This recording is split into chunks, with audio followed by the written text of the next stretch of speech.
بہت شکریہ جی. محترم مہمانان گرامی، سارے ماشاءاللہ لفظوں کی حرمت سے اور لفظوں کی حرمت سے آشنا لوگ ہیں، اسی لیے شناخت رکھتے ہیں. حضرت علی کرم اللہ وجہ کا قول ہے کہ یہ مت دیکھو کون کہہ رہا ہے،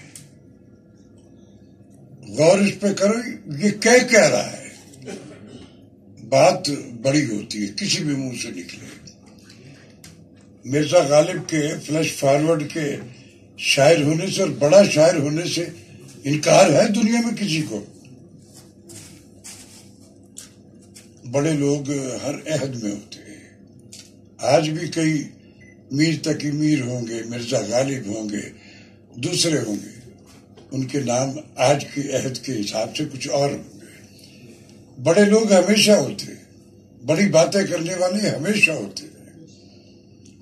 لیکن ہمارے ہاں یہ جو ٹیکنالوجی یہ ٹک ٹک والی آ گئی ہے، اس نے ہمیں اپنے بڑوں کو سننے سے دور کر دیا ہے. میری زندگی اس وقت ناؤ آئی ایم 70+. 60 برس پہلے جب میں نیکر پہن کے ریڈیو پاکستان میں داخل ہوا تھا تو پہلے جو لوگ تھے جن سے میری زندگی میں ملاقات ہوئی اور پھر وہ ایفیلیشن چلتی جائے، وہ تھے صوفی تبسم صاحب، ناصر کاظمی صاحب، مرزا ادیب صاحب، اور اس کے بعد پھر آگے یہ تسلسل چلتے چلتے لمحہ موجود تک ناصر بشیر تک پہنچا. ناصر بشیر سے بھی میری ملاقات، پہلی ملاقات جو ہے زندگی کی کئی دہائیوں پہلے، اسلم انصاری صاحب اور دوسرے، ہاں ان کے ساتھ پہلی بار. اور یہ وہ لمحہ ہے، اس کے بعد سے آج تک ہماری ایک ایفیلیشن ہے، ایک پرٹیکولر فریکوینسی پہ ہم دونوں کے پپس بجتے ہیں.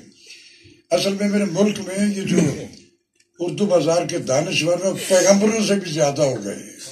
وہ 1,24,000 آئے تھے، اس وقت 1,25,000 ہے، اور کتابوں پہ کتابیں لکھے چلے جا رہے ہیں.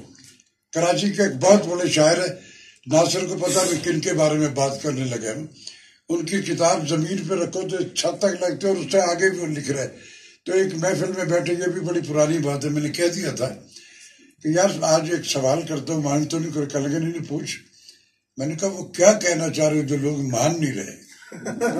بتاؤ تو صحیح نا. کتاب پہ کتاب لکھے چلے جا رہے، انڈیو میٹر.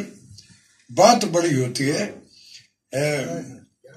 اس کو آپ پوزے میں کر کے کر دو. جو بیسک آبجیکٹ جس پہ آپ کو بات کرنی ہوتی ہے اسی کے حساب سے بات کرتے.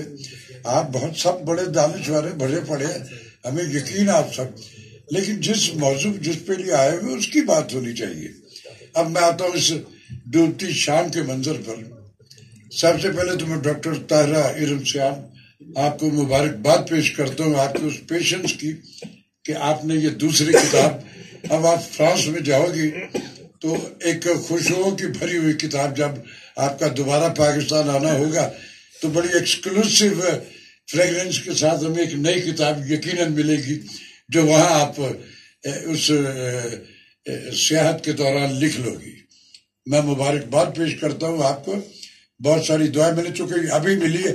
سب سے پہلا جو صفحہ میں نے کھولا تو میری نظر پڑی تو وہ اس پہ غزل کا پہلا شعر کہ دل کو میں خوب نچاؤں گی مگر ڈھول کے ساتھ.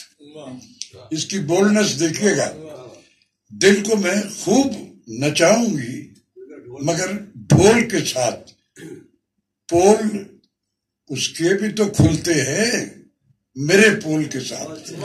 دیٹس دا وے، یہ ہے بولڈنس.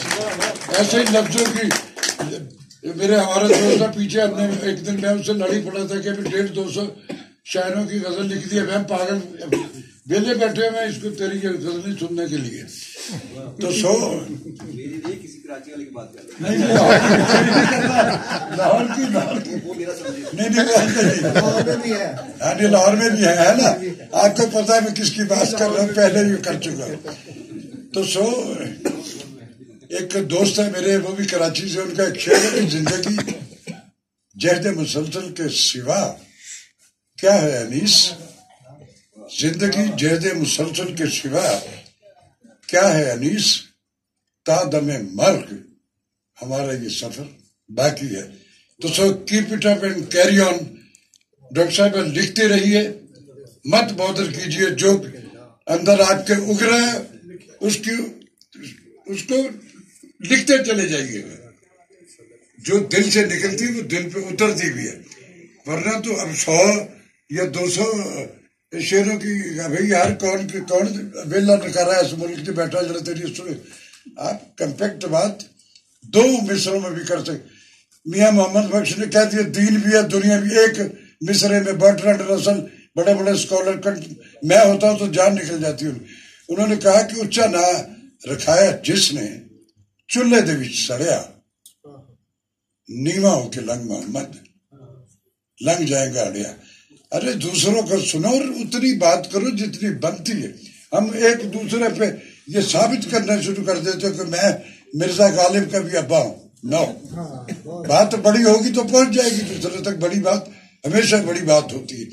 اور اب ایک شعر تیری اس ڈوبتی شام کے حوالے سے ڈاکٹر صاحب آپ کو, یہ میرا بڑا پرانا ہے کہ کس طرح شفق بن کے میری آنکھوں میں وہ اترا, کس طرح شفق بن کے میری آنکھوں میں وہ اترا, جو رنگ ہری شاخوں پہ بکھرا رہا اب تک.